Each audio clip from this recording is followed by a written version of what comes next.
All right, what up, guys? Monero Matteo. We've got the little binoculars on. We're going to be doing some reading today, and we're going to be digging into current events. There have been some developments that have happened in crypto that have totally changed my perspective on a couple things. Like what's happened in the last few days, really, has been kind of like a watershed moment for me.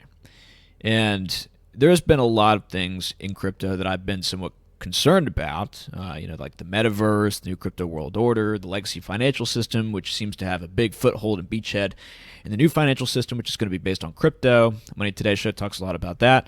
Come Rocket and how crypto is going to link up with adult entertainment and everything like this. I mean, there's a lot of debauchery and degeneracy in crypto. There's no doubt about it. And we talk about all the time on the channel how these technologies could be used for good and for evil. And there seems to be sort of like a prevailing bias in crypto that says these technologies are just by default good because they're anti-authoritarian, they promote free markets, and it's giving people individual self-sovereignty over their finances and everything like this.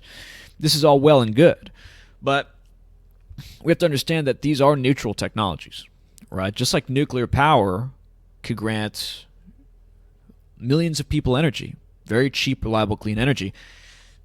Nuclear power could also be turned into a weapon that could be used to destroy and obliterate millions of people with a snap of a finger. These things, these innovations, they grant us more power. They grant us more capability of moving mass ever more efficiently across space-time and allowing us to garner more wealth. And with more wealth comes more responsibility, because with more wealth and more power, you have more freedom to do more things. And depending on the spiritual state of whoever attains that power, you can do greater things or worse things, depending on where you're at. And this is why Christ and crypto is so important here on the channel. And this is why I thought it was important to talk about it on Sunday. I had a different talk that I wanted to give for this Sunday, a week ago or so. I wanted to talk about the religious element of the Bitcoin phenomenon. There does seem to be some correlation with what I see in Bitcoin and what I see with different religions, and what you can classify as religion generally. The whole stacking sats thing, people see that as tithing, hyper-Bitcoinization. This seems to have some correlation with, an eschatological type of framework, Jesus coming back into the world type stuff. The world's going to change and be saved as soon as everyone adopts Bitcoin. I mean, there's a lot of religious elements to this stuff, and it's no surprise that, Michael Saylor and others, they tweet a lot of biblical quotes, except they, tweet these things in the context of Bitcoin. They think it's funny. I think it's going to be their downfall, because I think God is not going to like that very much. But we'll see how far they can tempt God before they get stricken down. One reason why I'm not in Bitcoin, of course, the people in Monero are a little bit more humble. They're consistently looking for problems in the code and things that could compromise it and make our positions be deemed less secure. That's something I see a lot of. But the Bitcoin bros don't really seem to have that level of humility. Nevertheless, we'll talk about that another Sunday. The events that have taken place over the last few days need to be discussed, because it was first deemed to be the standard of the ideology of Bitcoin, the religious phenomenon, I guess you could say, that when everyone adopts Bitcoin and we have crypto being used as money, there will be no more war. And I think one of you had replied to one of my tweets about this, saying, this is a straw man. Bitcoin bros aren't actually saying that there's not going to be any more war, are they? It's like, yeah, they say it all the time, literally all the time. I mean, Jack Dorsey says this is going to lead to world peace. Michael Saylor says this is a moral imperative, and all these things, right? It's commonly believed that crypto, when adopted, is going to end all wars. People believe that. And we had said on the channel for a number of months that this is ridiculous because, well, if governments adopt Bitcoin, sure, maybe you take the power out of the hands of the central banks. Maybe they can't print any more money on top of that. You can't have debt financing, which, destroys the capacity to inflate away the money. Or, they can't inflate away the money, so they can't have debt financing. And so, yes, you get rid of the inflation tax. Does that mean you get rid of government? Does that mean you get rid of the phenomenon of taxation? No, not at all. I mean, you're going to continue to have taxation, and because Bitcoin is a transparent blockchain, you're going to have even more taxation probably, and they're going to be able to track it better. And we've talked about here on the channel how they're going to come out with tax codes which are more easily interoperable with computer codes. And those computer codes are going to be more interoperable with public blockchains. And so taxation is just going to be literally smooth and embedded and easy to do. I mean, it's just like going to be integrated into the very framework of this new crypto world order. And does that mean my job is going to be gone and automated away? I hope not, even though I don't really enjoy it too much. But if you don't know, I'm a tax accountant. I'm a tax bro. But that was one argument that we had, is that you're not going to get rid of taxation. You're not going to get rid of government with crypto. You may be able to get rid of the inflation tax and debt finance spending, but it's not like there weren't wars, pre-fiat money, right? Fiat money was an advent of the new millennium. Like in 1000 AD, the Chinese came up with the first fiat currency. Before that, you had the Roman Empire, you had the Mongols, and you had all these other civilizations which had conquered and warred against each other using, gold and silver as their currencies, right? And so the whole, if we return to a sound money standard, war is going to be gone, it's ridiculous. But what I didn't see coming, guys, and I should have seen this coming because this is something that to some degree had happened with the Canadian Freedom Convoy. What I didn't see coming was that people would actually go out there and take the initiative to finance wars themselves with their crypto. That was a development I didn't see actually happening. And that's incredibly concerning. And that caught me completely off guard. I have to tell you, I didn't see this coming. But now that we've seen it, we can't unsee it. This is going to become a phenomenon of the future. And it's made me concerned because I don't know if I am doing more harm than good by doing the work that I do here on the channel. Because if we really get society on board with anonymous digital cash, and everybody in society who's linked up with social media, who's looking at whatever is going on all over the earth instantaneously, getting emotionally attached, choosing sides, it could be that we move into this global democratic type of deal where there's no more a feasible structure for national democracy or for nationalism generally. Because people can donate or fund or finance anyone on any political side in any part of the world, any localized part of the world, which essentially destroys the democratic national structure there. And to some degree, we've already had that. That's one of the flaws of democracy, is how enticed are the rulers to be serving their population if they're serving foreign interests instead. And they try to make laws for this, and try to limit foreign spending and FARA and things like this, right? But it happens anyway. But with anonymous digital cash like Monero coming onto the scene, I mean, politics is over unless you have like a monarchy, which truly is responsible for the interests of their people. Because if they don't serve the interests of the people, they get overthrown. They don't get just like voted out. They get Gaddafi, bro. There's that level of responsibility. They get overthrown. And you've got that to consider. You've got domestic political disputes, which no longer stay domestic anymore, but become global because, opposition to the people in power could run propaganda campaigns on Twitter to everybody worldwide. They could get sympathies from people from all over the world, and then they could post like a QR code, and then boom, they've got millions of dollars coming in, and if it's anonymous, they can spend that however they want to. And, they could spend that on, getting votes, maybe bribing people. They could spend that on, getting the corporations on their side somehow. I mean, I don't know. But, people can get creative with a lot of money. And the people in power could do the same thing, too. I mean, maybe the people in power make deals with, like, oligarchs from who knows where. And then they send those oligarchs, like, a QR code. And then they're no longer responsible to their people. Like that. Boom. That's it. And to some degree, again, that already happens. But it's going to happen even more with anonymous digital cash. But concerningly, even more so than that, is now what we're seeing in Ukraine, which is going to become modeled into the future, no doubt. where people who know nothing about the context regarding a regional conflict, they could get tied up into propaganda by one side or the other. And without knowing at all why the war is taking place or who it is they're going to be sending money to, they can add fuel to the fire, because people on social media from those respective countries, maybe even officials, as we saw in Ukraine, we'll get to that, can post a QR code and say, hey, send us all your money so we can continue to battle the foe, right? And millions upon millions of dollars were raised to finance the Ukrainian armed forces.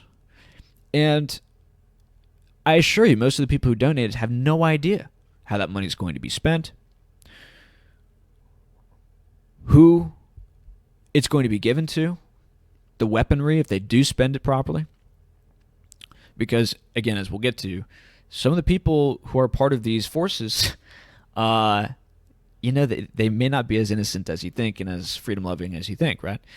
War is complicated, and the whole point of this is not to make you choose a side, or I'm not trying to apologize for anyone here. We talked about this in church. Nobody's on the right side of this. And by the way, for those of you wondering, I posted on my Telegram that we got an email, because I go to a Russian Orthodox church. We got an email saying that there were going to be protests at our church. Now, they didn't show up. Maybe it's because it was raining this morning, but I think Russophobia is probably going to be making a comeback, and there's probably going to be a concerted effort by the communists here in order to crack down on Russian Orthodox churches. I think that's maybe coming. I hope not. I pray not. But I have spoken with my spiritual father about this, and he does see the Russian Orthodox Church having to go underground at some point. So we'll see what happens. And he didn't say that in relation to what's going on in Ukraine. He just said that a number of months ago because of the totally satanic direction our society is going. But yes, we'll talk about... in church we talked about how nobody is really right in this circumstance. And how could we determine who is right? I mean, there's so many things we just don't know. And if you listen to this whole video, you'll be more educated than the average person on what's going on in Ukraine. But even then, I don't know what's going on. I'm tempted to choose a side. I'm very tempted. But at the end of the day, we just don't know enough to choose a side. We can be sympathetic to the positions of both participants in this war, because both have legitimate reasons. Or you can make the case that they both have legitimate reasons. But that's not to say you should choose one side or the other, because you just don't know, and it's not your business. What business is it of ours? I mean, so many of the crypto people that I see donating to this thing and throwing fuel on the fire, they're the same people who go out there and say, hey, we should bring our troops home. This stuff going on over here, it's none of our business. We should be taking care of our issues here at home. Okay, well, instead of donating money to finance some war you know nothing about, how about you give that money to the homeless person down the road in your neighborhood? Like, why do you have to give it to these people to go fight another group of people and to spill blood and to do all these things, which shouldn't happen. I mean, what's going on in Ukraine is like a civil war. It's brother against brother. It's really unfortunate. It's really sad. And so I'm not saying any of this to try to convince you one way or the other. It doesn't matter, in my opinion, what you think about all this. As for me, again, I'm largely neutral, or at least just not involved. I don't care to be involved. But it's going to be a future phenomenon that people are going to be emotionally manipulated by propaganda on social media. Remember, these social media companies can algorithmically manipulate things. They can shadow ban people. They can censor people. They can kick people off altogether of these platforms. And if the social media sites choose a side, and they can make things trend, and they can, give a bunch of people likes and a bunch of people followers, and maybe do bot activity, I don't know, in order to make one side look better than the other and to manipulate the sympathies of the people on the platform, which is easily done, then they can get the population to finance their own cause, which is crazy. And that could be the future. That could be the future of what happens. So that's just to start this off. I know that's a long opening, but honestly, this is a huge development for me. and maybe people just don't recognize what the implications of all this are. But I mean, this really makes me think twice about promoting something like Monero, because maybe we don't have the maturity to handle this stuff properly. But it's coming nevertheless. I mean, I almost think it's inevitable. And we've talked about why Monero is better than Bitcoin. We've made like 1,000 videos on that. I have so many tabs pulled up on stuff that's happened in the last week, which makes Bitcoin just look even worse. Mixer's not working, and I can't remember. I've been so involved with this stuff and other things, but yeah, I mean, Monero's just taking the cake. It's ridiculous. But whether or not it's going to be used for good, this development made me think that's a little more dubious. But let's get into the story. Millions in Bitcoin pouring into Ukraine from donors. Crypto, this is from BBC.com. Crypto analysts say that at least $13.7 million has so far been donated to the Ukrainian war effort through anonymous Bitcoin donations. Well, how anonymous they are, we don't know. Again, it's so funny. It's like you had the trucker convoy problem where people were literally like getting arrested and having their Bitcoins conscripted or frozen or whatever. Not really frozen, but like, blacklisted, which makes it hard to spend and whatnot. And people getting involved with class action lawsuits. And by the way, those same people who were getting involved in class action lawsuits for raising Bitcoin for the truckers, handing it out to these truckers on video, they're the ones now telling you that, oh, the whole Canadian Freedom Convoy thing, huge victory, guys. Bitcoin just made itself a star. I mean, it's just like, oh my gosh, I can't believe I'm reading this. But now it's going to war efforts, and I guess people didn't learn anything from the last phenomenon. But is the answer to have the Ukrainians take Monero instead? Frankly, we shouldn't be sending any money to any war effort. That's one thing Patreon actually got right. Like, there was a GoFundMe thing for the Ukrainian military on Patreon, and Patreon shut it down. And that's one thing that I actually agreed with them on. And there are going to be different perspectives on this. Some of you may say, well, shouldn't people be able to do whatever it is they want with their money? Look, that's a philosophical argument that we could have, but I mean, dude, if you've got a platform, it's one thing to allow people to fund protests. It's another thing to allow people to fund a military operation. You know what I mean? So, moving on, researchers at Elliptic, a blockchain analysis company, says the Ukrainian government, NGOs, and volunteer groups have raised money by advertising their Bitcoin wallet addresses online. More than 4,000 donations have been made so far, with one unknown donor gifting Bitcoin worth $3 million to an NGO. The median donation is $100 or so. And yeah, they're saying stand with the people of Ukraine, blah, blah, blah. The Ukrainian Digital Ministry says the latest call for donations is to help the Ukraine armed forces, but without elaborating on how the money would be spent. So they're literally telling you straight up, it's not for medical gear. It's not going to churches. It's not going to families who have been displaced. It's going to help the Ukrainian armed forces, bro. Like, your Bitcoin is going to be going to people who are going to be using that money to get armaments to kill other people. And there are a lot of Bitcoin bros who just don't see the problem with this. And we'll get to some of the rationales for this. I mean, you see some Bitcoin bros saying, oh, well, of course, Bitcoin's never going to be used for war. We didn't say it'd never be used for defense. It's just like, retarded. It's like the Department of Defense once being called the Department of War. Why do you think they changed that? Well, it's because of propaganda, right? It's much easier to say the Department of Defense made a military operation, and this is what Putin did over in East Ukraine. He's like, we're sending in our peacekeeping forces, and this is exactly what the UN does too. We're sending our peacekeeping forces to Rwanda, and they're going to ship a bunch of kids to Epstein's house, right? It's just crazy. Everything is manipulated through propaganda. So you can call things defense, you can call things war, but the outcome is the same. It's violence. It's war. Moving on Friday, fundraising platform Patreon announced that it had suspended the page.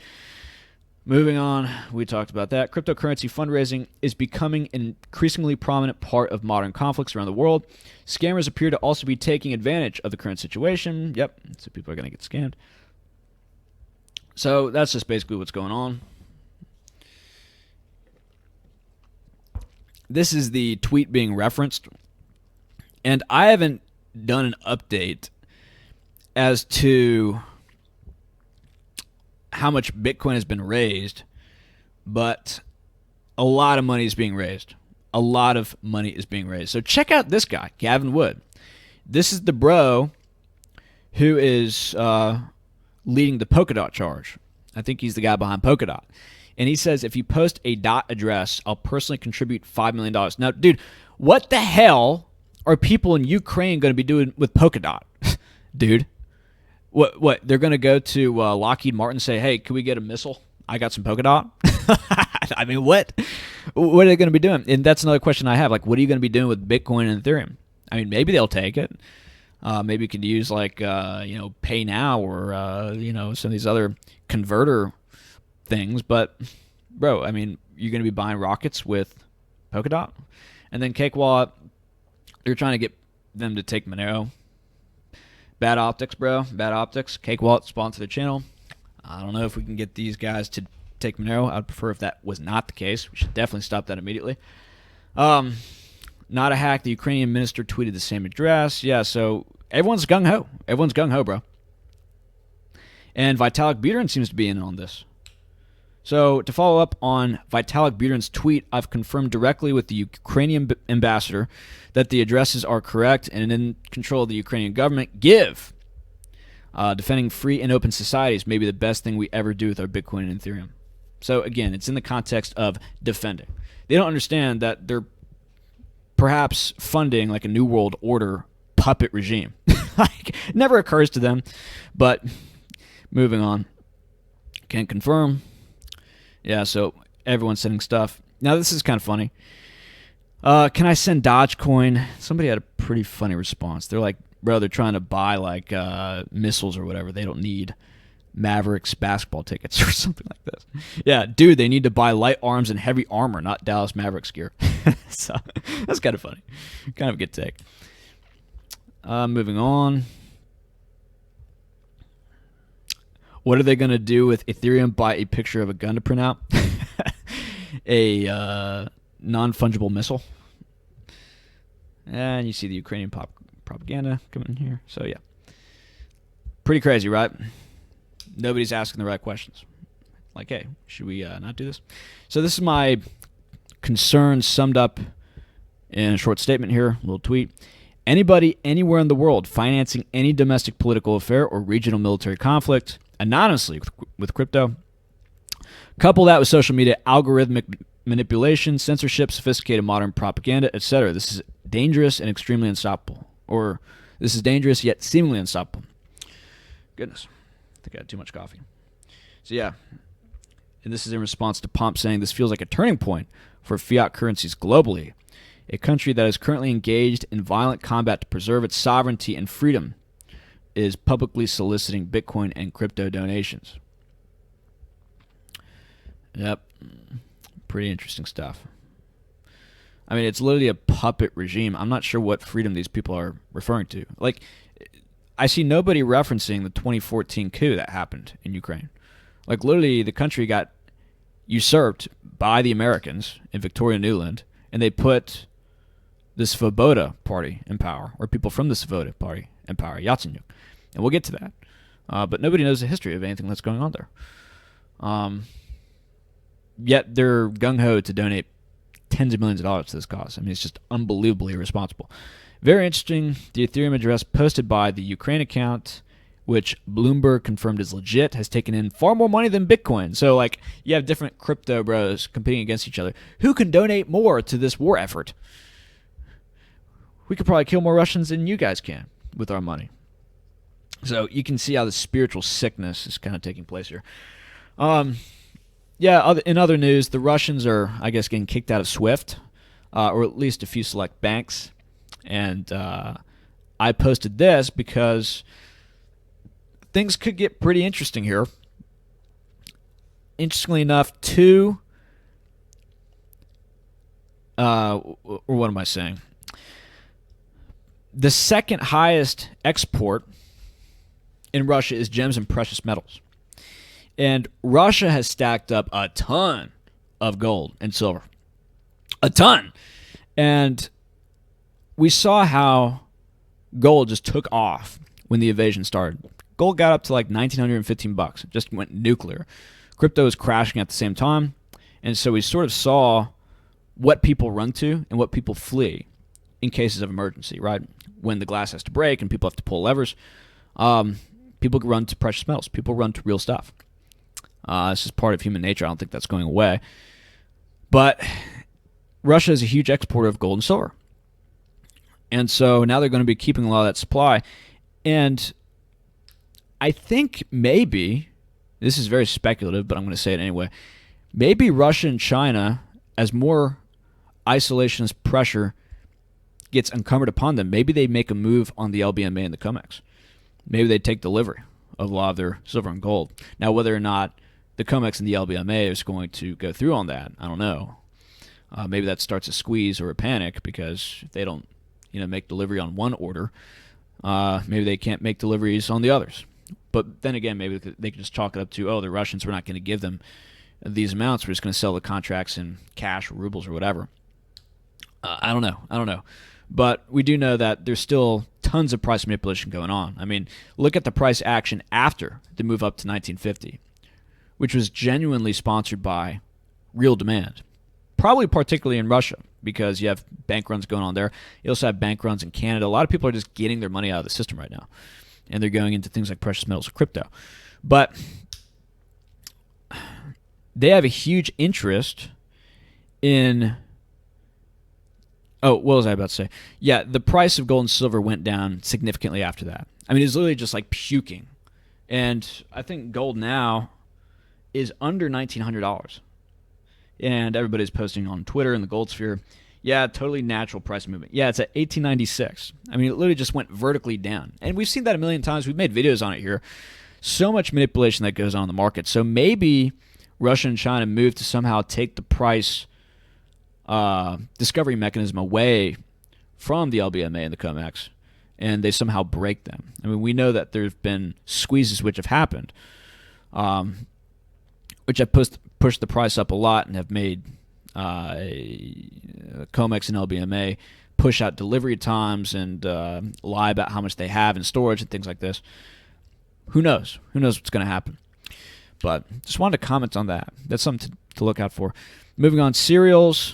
So food, they're the breadbasket of Europe. A lot of wheat grown in Ukraine and Russia. Something to look out for. And then fertilizers, which the price thereof has been going nuclear, completely nuclear. And fertilizer is basically, food fuel.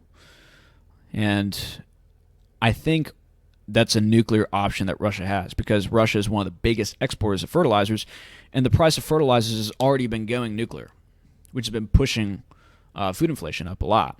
And so if they cut off fertilizer exports, I mean, that can make food inflation go even higher. And food inflation is one of the biggest triggers of social instability and social unrest. I mean, that's what we saw in the Arab Spring back in 2011.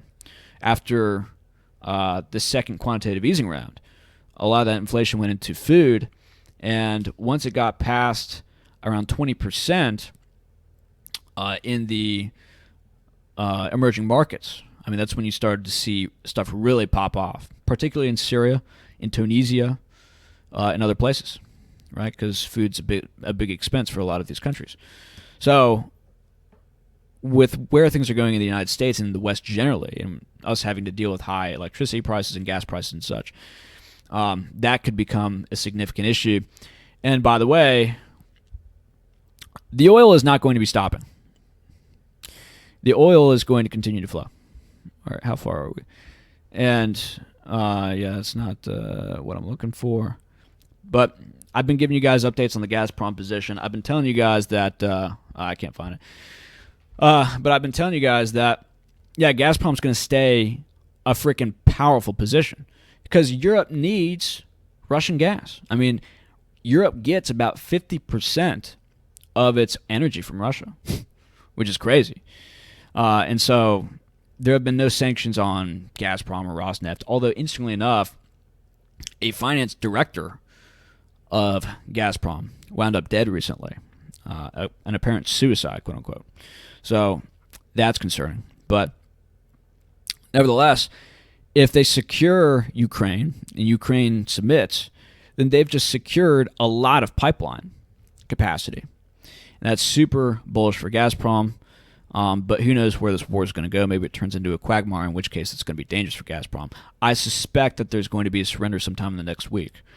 And if it goes on longer than that, I think just about everybody's in trouble. It's not just Russia and Ukraine that's going to suffer. Everybody's going to suffer. It's going to be a disaster.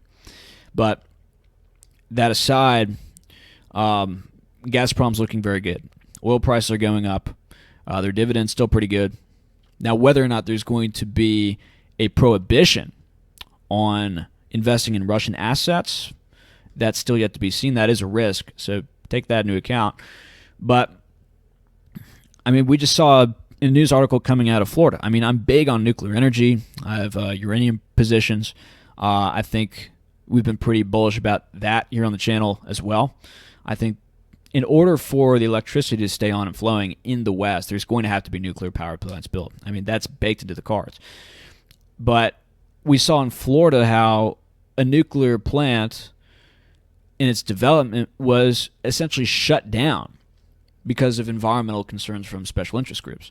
So we're not a serious country. The United States is not a serious country. The Europeans are not serious either. They're goofballs over there. And so you're going to have to rely more on Russian oil. It's just a fact. I mean, we in the United States import a ton of energy and gas from Russia. So we don't have to anticipate that from stopping. I mean, unless nuclear options really start to get pulled, in which case we're all in trouble. And, I mean, with everything going on, guys, I would really start to up your preps. And I would start to get right with your God, with God. I would start to pray more, because if this really turns into a quagmire, I am concerned that this is going to escalate. And I have seen Russia threaten Sweden and Finland if they make an initiative to join NATO, which is essentially what this is all about. I mean, what led to the Ukraine war is kind of what led to Russia's invasion of Georgia back in 2008. We'll get to that later. But a lot of it just has to do with NATO, right? Russia does not want an antagonistic military force on its doorstep. Like if China started to put military bases in southern Patagonia in Argentina or Chile or whatever it is 20 years ago, and then over the course of 20 years, you had more South American countries be amalgamated into its military alliance with military bases and nukes and everything like this. And then they started to move throughout Central America, and you started to say to China, hey, this is starting to make us nervous. Please don't move up any further. And then they continue to move further. They get up Costa Rica. They get El Salvador. They get Panama and Nicaragua and Guatemala. And then they finally get to Mexico. And then you say to China, hey, we've been telling you for 20 years this is making us a little bit nervous. We would like you to not put any military bases in Mexico. We don't want that stuff on our border. That's a huge security risk. We don't want any military bases there. We definitely don't want them integrated into your military alliance. That makes it so that, hey, if we make a move on Mexico, which is our neighbor, you're going to call the entire military force of South and Central America and China against us. You know, we don't like that very much. We'd prefer you back off. How about we make Mexico a neutral buffer state? And then they don't do that, and the president of Mexico says, hey, you know what? We're going to start arming ourselves with nukes, which is essentially what happened with Ukraine, because Zelensky was threatening to become a nuclear power again. Look, there's no right answers, but you got to do something. And they did something, okay? And that's what we're seeing right now. And there are more complications to this, certainly, that I'm probably not seeing, that many others aren't seeing, but that's the crux of the conflict as far as I understand.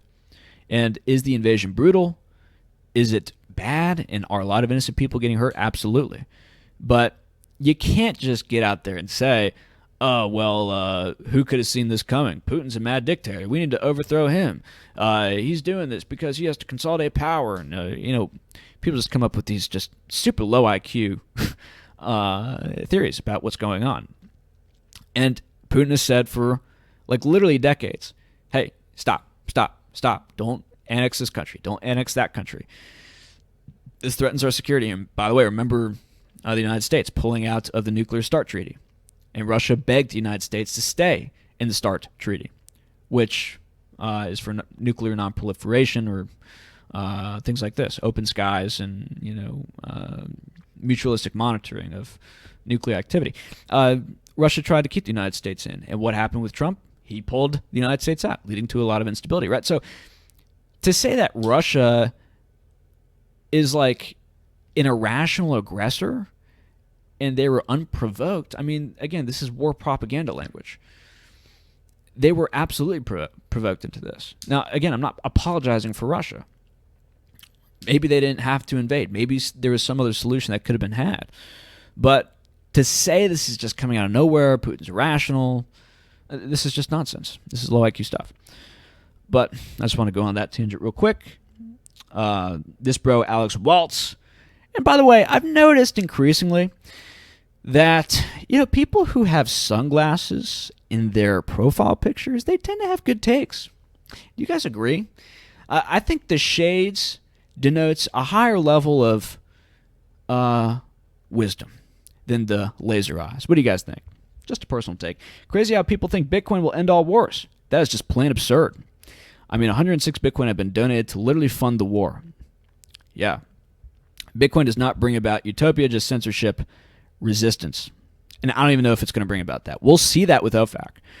I do think OFAC's going to make a bigger entrance here because now every capacity that could be employed to sanction Russia and to isolate it financially is being employed. And if the Russians start to use Bitcoin, or the oligarchs or whoever start to use Bitcoin in order to transact, I mean, come on. They're going to mandate Bitcoin mining pools all over the world to be compliant with OFAC and their sanctions list. And Russian wallets are going to be blacklisted. The Russian Bitcoins are going to be tainted. And mind you, I want to pull this up too. This is something to note. This just goes back to the whole fungibility thing. So, literally, U.S. administration officials are saying Russian Bitcoin and other cryptocurrencies could be part of future sanctions. They literally said Russian Bitcoin. Could you imagine U.S. administration officials saying Russian Monero? It's like, what is that? But yeah, you can tell if Bitcoin's coming from Russia or Russian wallets or whatever. This is the thing. And no gods, no masters, he says, quote unquote, Russian Bitcoin. LOL. 1 Bitcoin equals 1 Bitcoin. How funny. And yeah, just something to throw in there. A little shade at the Bitcoin bros. So this is just some Bitcoin war propaganda coming into the mix. This is from Will Clemente. Ukraine is funding a defense with Bitcoin, not a war. Big difference. He probably has no idea what he's talking about. Just people see on the surface, Russia invades Ukraine. Obviously, Russia's totally responsible. Their crazy dictatorship. Ukraine's under attack. They wanted their independence back. It's just nonsense. It's like nobody's actually looking at the details of what's going on. So this is concerning, guys, because this is going to happen with future conflicts. You're just going to have people like this, 19-year-old dude with no wisdom, just commenting, hey, bro, this one African tribe is being aggressed on by this other African tribe. I don't know the history of these African tribes. I don't know what they're fighting over. Maybe like banana shipments or something like this, or maybe they're fighting for, access to this gold mine and or whatever. It probably won't even get that deep. It's just like this group attacked this other group. We need to fund this group and defend them from the other group. And then they're going to get like millions of dollars. They're going to be shipping in ever more weaponry, and the conflict is just going to blow up and expand from there because literally people like this are just adding fuel to a fire that they don't even know the origins of. I mean, this is just terrible stuff. This is just really bad stuff. So, crazy stuff. Crazy stuff.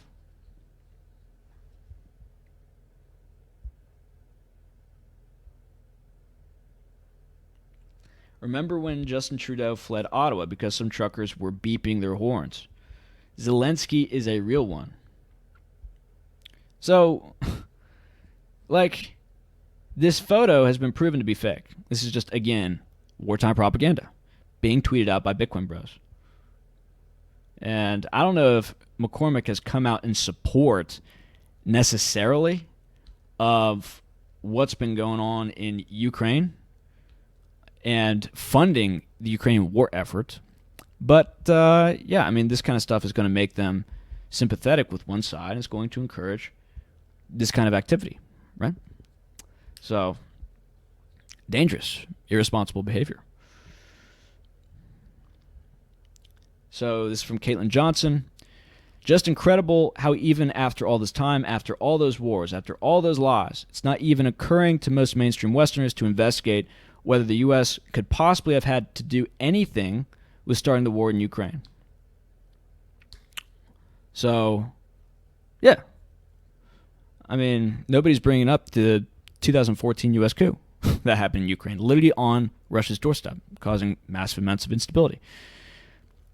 And the people who took over Ukraine were hardcore Ukrainian nationalists who harassed and threatened and killed a lot of Russians in eastern Ukraine, which is why Putin came in to take Crimea.